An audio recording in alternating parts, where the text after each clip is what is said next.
நம்ம பக்கத்து ஒரு சரவணப்பட்டியில் வந்து பார்த்தோம்னா 200 litre low height model solar water heater போட்டிருக்கோம். இந்த சோலார் போடுறதுக்கு முன்னாடி வந்து பார்த்திங்கன்னா கஸ்டமர் நம்மளை கூப்பிட்டு வந்து பார்த்திங்கன்னா ஆனால் இந்த மாதிரி சோலார் வாட்டர் ஹீட்டர் போடணும் 6 பேர் குளிக்கிற மாதிரி வேணும்னு சொன்னாங்க.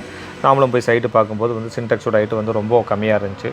அதனால் வந்து ஆனால் நம்ம normal model solar water heater போட முடியாது, கொஞ்சம் லோ ஹைட்டாக இருக்கக்கூடிய சோலார் வாட்டர் ஹீட்டர் மாடல்ஸ் வீகாலே இருக்குது. அதுவும் 10 இயர்ஸ் வாரண்டி, சேம் ஸ்பெசிஃபிகேஷன் தான்.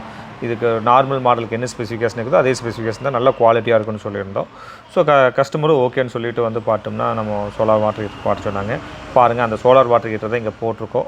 ரொம்ப லோ ஹைட்டாக இருக்கும். ஒரு அடி 1.5 அடிக்குள்ளேயே அந்த சோலார் வாட்டர் ஹீட்டர் அதோடைய ஹைட்டு முடிஞ்சிடும். இந்த சோலார் வாட்டர் ஹீட்டர் வந்து யாரெல்லாம் சின்டெக்ஸ் வந்து ஹைட்டு கம்மியாக இருக்குதோ அவங்கெல்லாம் வந்து இந்த சோலார் வாட்டர் ஹீட்டர் வாங்கி மாட்டிக்கலாம். சின்டெக்ஸ் ஹைட்டு கம்மியாக இருக்குது, நம்ம சோலார் வாட்டர் ஹீட்டர் போட முடியாதுன்னு சொல்லி போட்டு கவலைப்பட தேவையில்லை. இந்த மாதிரி solar water heater, CCTV camera, inverter battery, solar power system ஆன்கிட்டு இந்த மாதிரி ஏதாவது உங்களுக்கு தேவைப்பட்டுச்சுன்னா தாராளமாக எங்களை காண்டாக்ட் பண்ணலாம். எங்களுடைய டீட்டெயில்ஸ் வந்து கூகுள் பண்ணி பாருங்கள், அருணை டெக்னு உங்களுக்கு தாராளமாக கிடைக்கும். நன்றி, வணக்கம்.